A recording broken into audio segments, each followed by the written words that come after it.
தமிழ் மொழிப்போர் தியாகிகள் தினம் ஆண்டுதோறும் ஜனவரி 25ஆம் தேதி இன்று கடைபிடிக்கப்படுகிறது. தமிழ் மொழியை பாதுகாக்கவும் இந்தி திணிப்பை எதிர்க்கவும் தங்களது உயிரை தியாகம் செய்த வீரர்களை நினைவுகூரும் நாளாக இது அமைகிறது.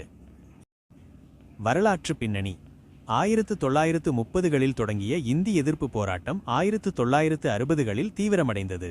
குறிப்பாக 1965ஆம் ஆண்டு ஜனவரி 26ஆம் தேதி முதல் இந்தியாவிற்குள் இந்தி மட்டுமே ஆட்சி மொழியாக இருக்கும் என்ற அறிவிப்பு வந்தபோது தமிழகம் முழுவதும் போராட்டங்கள் வெடித்தன. முதல் தியாகிகள் 1938இல் தாளமுத்து மற்றும் நடராசன் ஆகியோர் சிறையிலேயே உயிரிழந்தனர். தீக்குளித்த வீரர்கள் 1964 முதல் 65 வரை போராட்டங்களின் போது கீழப்பழுவூர் சின்னசாமி, கோடம்பாக்கம் சிவராமன், மயிலாடுதுறை சாரங்கபாணி உள்ளிட்ட பலர் தமிழ்மொழிக்காக தங்களை தாங்களே மாய்த்து கொண்டனர். சிறப்புகள்: மொழிக்காக உயிர்நீத்தல். ஒரு மொழிக்காக இத்தனை பேர் உயிரை தியாகம் செய்தது உலக வரலாற்றிலேயே மிகவும் அரிதான நிகழ்வுகளில் ஒன்று. இருமொழிக் கொள்கை. இப்போராட்டங்களின் விளைவாகவே தமிழ்நாட்டில் தமிழ் மற்றும் ஆங்கிலம் என்ற இருமொழிக் கொள்கை நிலை பெற்றது. அரசு மரியாதை. ஆண்டுதோறும் தமிழக அரசு சார்பில் அமைச்சர்கள் மற்றும் தலைவர்கள் தியாகிகளின் நினைவிடங்களில் மலர் வளையம் வைத்து